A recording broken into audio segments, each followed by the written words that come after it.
অবিরাম শান্তি পাবি রে মন অন্তরে।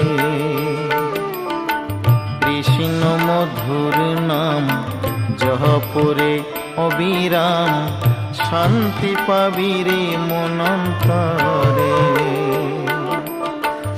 কলিতে কৃষ্ণ নাম জীবেরই পরিত্রাণ, কলিতে কৃষ্ণ নাম জীবেরই পরিত্রাণ। গোলকে যাবি অনায়াসী মন আমার, কৃষ্ণ মধুর নাম জপরে অবিরাম শান্তি